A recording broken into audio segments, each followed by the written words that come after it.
আসসালামু আলাইকুম রহমতুল্লাহি ওবরকাতুহু।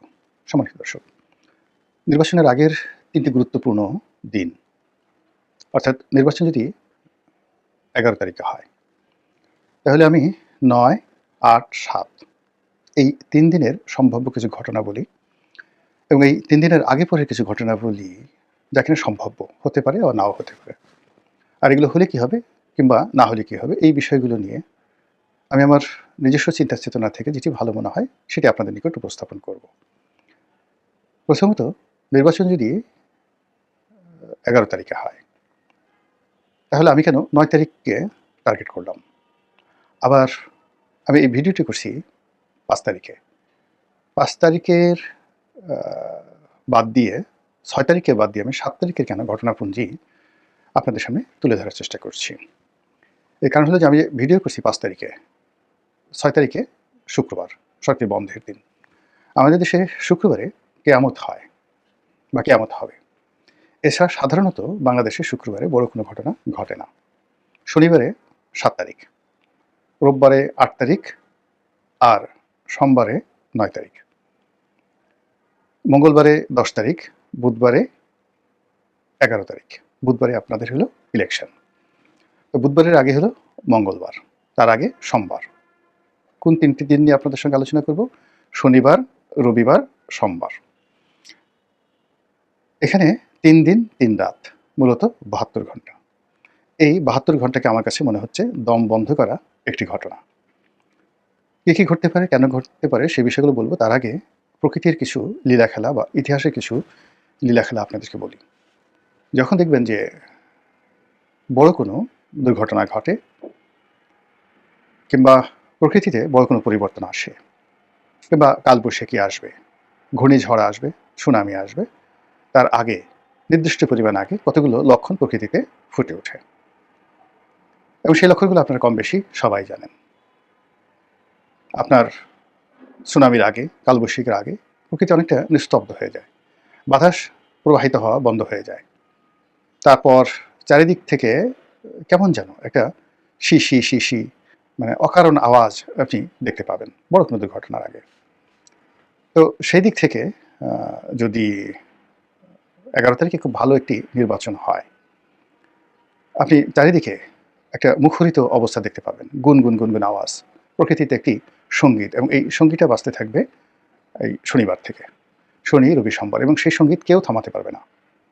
জামাত জামাতের মতো গাইবে, বিএনপি বিএনপির মতো গাইবে, এবং সবার মধ্যেই এই একটা তাড়াহুড়া থাকবে, একটা আবেগ থাকবে, একটা উচ্ছ্বাস থাকবে, একটা আনন্দ থাকবে, তার সঙ্গে সঙ্গে একটা টেনশন থাকবে, নিজে বিজয়ী হওয়ার বা পরাজিত হওয়ার, প্রতিপক্ষের বিজয়ী হওয়ার বা পরাজিত হওয়ার একটা আনন্দ এবং উৎসাহ, ভয় এবং আশা, যেটিকে বলা হয় খৌফ, ভয়, খৌফ এবং রিজ্জা।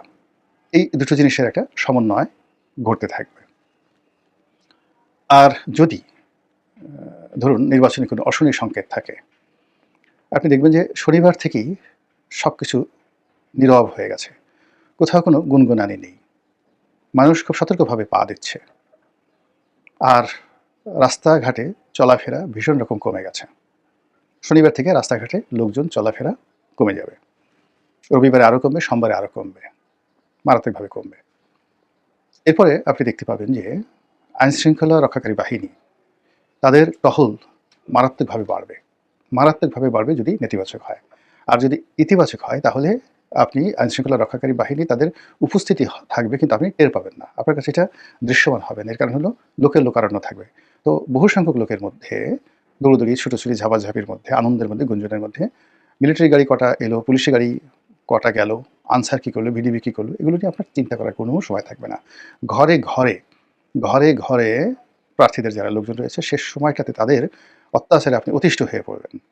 প্রত্যেকটা লোক আপনার ঘরে ঘরে যাবে।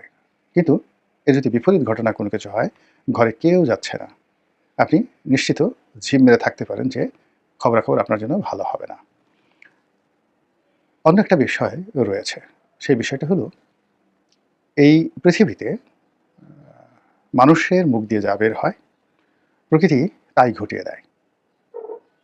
কখনো এমন কোনো ঘটনা ঘটেনি যে ঘটনা ঘটার পর সকল মানুষ আশ্চর্য হয়ে গেছে। যেমন ধরুন শেখ হাসিনার পতন হলো, বহু মানুষ বলেছে যে এর পতন হবে এবং তাকে পালিয়ে যেতে হবে। তো সে যখন নিজে শেখ হাসিনা এর দ্বারা কতটা প্রভাবিত হয়েছেন যে তিনি নিজে বলতে বাধ্য হয়েছেন তিনি পালাবেন না, তার আশেপাশের লোকজন তারা বলেছে যে পালাবে না, আওয়ামী লীগের অস্তিত্ব থাকবে না, আওয়ামী লীগের অফিস খোলার মতো কোনো লোক থাকবে না। বলেন তো এই কথাগুলো কি 2014 সন থেকে ঘাটে পথের সমস্ত মানুষ বলেনি? সবাই বলেছে এবং সেই ঘটনা ঘটে গেছে। বঙ্গবন্ধু মারা যাবেন, সপরিবারে নিহত হবেন, এটা না বললেও তিনি মারা যাবেন। তার মানে পরিষদ বর্গ, তার নিজের আত্মীয় স্বজন, বিশেষ করে তার ভাই, অন্যান্য যারা আছেন নিকট আত্মীয়, আমি নাম বললাম না, এদের অত্যাচারে জুলুমে মানুষ অতিষ্ঠ ছিল, ভীষণ রকম অতিষ্ঠ ছিল। ফলে কি হলো, যে যার অবস্থান থেকে বলতেন যে সর্বনাশ ঘটবে, নির্বংশ হবে, অপঘাতে মারা যাবে। এই সমস্ত কথাবার্তা কিন্তু ৭৩ সন থেকেই বলা শুরু হয়েছিল। প্রকৃতিতে সেই ঘটনা ঘটে গেছে। জিয়া রহমানের ক্ষেত্রে প্রযোজ্য। জিয়া রহমানের ক্ষেত্রে একটার পর একটা মিলিটারি কু হলো, আর অন্য যে ঘটনাগুলো হলো, সবাই আফসোস করতো না জানি কখন মরে যায়। সেই ঘটনাই ঘটল। এরপরে অন্যান্য যারা আছে, প্রেসিডেন্টের সাথ, জিয়াউর রহমান সাহেব, তাদের কথা বাদ দেন, বেগম জিয়ার কথাই চিন্তা করেন। এখন বেগম জিয়ার যে রাজকীয় জীবন, সেই রাজকীয় জীবনের সঙ্গে তার যদি মৃত্যু, অনেক মানুষ জানাজায় হাজির হয়েছেন, কিন্তু মৃত্যু পূর্ব সময় তার যে নিঃসঙ্গতা, তার যে অসুখ, তার যে বিসুখ, তার যে কষ্ট, তার চোখের সামনে তার যে মনোবেদনা, সব কিছু তিনি একেবারে গাছ পাথর হয়ে গিয়েছিলেন, শোকে মুহ্যমান হয়ে গেছিলেন। তো সেই মানুষটি মৃত্যুর আগে একবার দুইবার তিনি শুধু হেসেছিলেন শেখ হাসিনার পতনের পর। এই যে জীবনের ট্র্যাজেডি, এই ট্র্যাজেডির কারণটা কি? এই ট্র্যাজেডির কারণ আপনারা যদি খুঁজতে যান তাহলে অনেক কিছুই দেখতে পাবেন, বুঝতে পাবেন, যার ফলে আপনি একটা অনুসিদ্ধান্তে বুঝতে পারবেন যে এই পৃথিবীতে কোনো কিছুই আনটার্ন যায় না। আপনি যতটুক ভালো কাজ করবেন সে ভালো কাজের মূল্যায়নে পৃথিবী আপনাকে দেবে। শেখ হাসিনা যত ভালো কাজগুলো করেছেন আমরা বলছি, কিন্তু তার সঙ্গে সঙ্গে তার মন্দ কাজ যেগুলো হয়েছে, একটা মন্দ কাজের জন্য তিনি এই পৃথিবী থেকে শাস্তি না পেয়ে যাবেন না। এটাই পৃথিবীর নিয়ম। এখন তারেক রহমান সাহেব আছেন, শফিকুর রহমান সাহেব আছেন, ডক্টর মোহাম্মদ ইউনূস আছেন, এদের ক্ষেত্রে একই নিয়ম প্রযোজ্য। সেনাপ্রধান আছেন। গত 17 মাসে যা কিছু হয়েছে, এই যা কিছু হয়েছে এর মধ্যে কোন কথাগুলো সামনে চলে আসছে এবং যাকে বলা হয় বারবার মানুষ আলোচনা করছে? প্রথমত হলো মাস্টার মাইন্ড, এরপরে হলো ম্যাটিকুলাস ডিজাইন, এরপরে হলো পুলিশ হত্যাকাণ্ড, থানা পোড়ানো। পক্ষে পক্ষে কিচ্ছু বলছে না, কিন্তু মানুষ এগুলো নিয়ে কথাবার্তা বলছে। তো ম্যাটিকুলাস ডিজাইন, থানা পোড়ানো, এরপর হলো যাবে না, উনি যাবে না, এত সহজে ছাড়বে না। মানে এগুলো একজন দুজন নয়। যদি কেউ বলে থাকে যে উনি চলে যাবেন যথাসময়ে, উনি ভদ্রলোক মানুষ, এদের সংখ্যা যদি একজন হয়, উনি চলে যাবেন না, এদের সংখ্যা 1000 জন। তো এই যে উনি থাকবেন না, উনি চলে যাবেন, এরপর আসলো কি? গুপ্ত শক্তি, জামাত ইসলামিক দলগুলো ক্ষমতায় আসবে। তারপর ম্যাটিকুলাস ডিজাইনে ইলেকশন ইঞ্জিনিয়ারিং হবে, গুপ্ত শক্তি জাল ভোট দেবে। ফলাফল যে কি হবে, ভোট কেন্দ্রে যে কত লোক যাবে, এই বিষয়গুলো নিয়ে প্রতি মুহূর্তে লোকজন বিতর্ক করছে। এই বিতর্কের কারণে আপনারা ধরে নিতে পারেন যে গত 17 মাসে যে বিতর্কগুলো, যে কথাগুলো বহুবার উচ্চারিত হয়েছে, এই কথার বাইরে 11 তারিখে কিছুই হবে না, কখনো কিছু হবে না। মিরাকেল বলে কোনো কিছু হবে না। যা কিছু ঘটে তার আগে তার সব কিছু বর্তে থাকে, প্রকাশিত হতে থাকে, সেগুলো আওয়াজ তৈরি করতে থাকে এবং সেই আওয়াজের একটা প্রতিফলন ঘটতে থাকে। যেমন ধরুন, সারপ্রাইজিংলি যে ঘটনাগুলো ঘটেছে সেটি হলো 2014 সালের নির্বাচনের ফলাফল সারপ্রাইজিং। নির্বাচনের পর আমরা আশা করিনি যে 5 বছর থাকবে, সারপ্রাইজিং। 18 নির্বাচন সারপ্রাইজিং, 2024 নির্বাচন সারপ্রাইজিং। তো সেক্ষেত্রে যে নির্বাচনটি, সেই নির্বাচনটি আমাদের যে কথাবার্তা, সমাজের যা কিছু চলছে সেই নিয়ম অনুযায়ী নির্বাচনটি যদি হয় সেটি হবে না, এটি হবে একটি সারপ্রাইজিং নির্বাচন। এক। আর আমরা যদি সারপ্রাইজিং মানে ম্যাজিক্যাল, থান্ডারিং, তারপরে যাকে বলা হয় অ্যাস্ট্রোনাস্টিং, এরপরে আরও অনেক কিছু ইংরেজি শব্দ আপনি যদি যুক্ত করেন, বাংলাতে আপনি যদি সেগুলো বলেন, তাহলে যে যা দেখলে আপনি কিংকর্তব্য বিমূঢ় হয়ে যাবেন, থান্ডার্ড হয়ে যাবেন, বজ্রাহত হয়ে যাবেন। তারপরে আপনি যাকে বলে একটা বেকুব হয়ে যাবেন। তারপরে আপনি যাকে বলা হয় এটা কি করে হলো, আফসোস করবেন। এই ধরনের নানা বাংলা শব্দ হতে পারে নির্বাচনের যে ফলাফল ইত্যাদি সব কিছু নিয়ে। কিন্তু নির্বাচনের আগে এবং পরে যে ঘটনাগুলো ঘটবে, চূড়ান্তভাবে যে ঘটনাগুলো ঘটবে, যেটি একটি অধ্যায়ের সমাপ্তি ঘটবে এবং একটা নতুন এরা তৈরি করবে।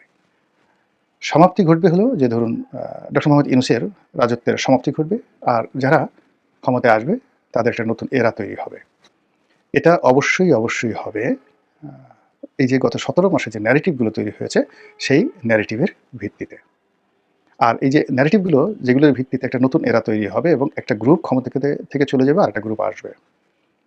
এদের এই সমস্ত রসায়নগুলো, কাটাকাটিগুলো, গুতোগুতিগুলো, এদের যে পর্দার আড়ালের সমস্ত খেলাধুলাগুলো, যা কিছু সম্ভব সবকিছু এই ৩ দিনে, মানে শনিবার ৭ তারিখ, ৮ তারিখ, ৯ তারিখ, রবিবার, সোমবার, এই ৩ দিনের মধ্যে এই জিনিসগুলো অবশ্যই ঘটবে। যেটা বললাম, যদি ইতিবাচক কোনো কিছু ঘটে তাহলে এক ধরনের ফলাফল, আর নেতিবাচক যখন ঘটবে তখন ওই সিমটমগুলো আপনি দেখতে পারবেন যে আগের সময় বলছি বেশ কিছুক্ষণ আগে। মহান আল্লাহ সকল দুর্ভোগ দুর্দশা থেকে, অজানা আশঙ্কা থেকে, ভয় এবং ভীতি থেকে, এবং এই পৃথিবীর অনিষ্ট থেকে, অশরীরী আত্মাদের অনিষ্ট থেকে, শয়তানের অনিষ্ট থেকে, এবং নফসের অনিষ্ট থেকে, এবং মহান আল্লাহর ক্রোধ থেকে আমাদের সবাইকে, আমাকে সহ, আমার পরিবার সহ আপনাদের সবাইকে রক্ষা করুন, হেফাজত করুন। আসসালামু আলাইকুম ওয়া রাহমাতুল্লাহি ওয়া বারাকাতুহু।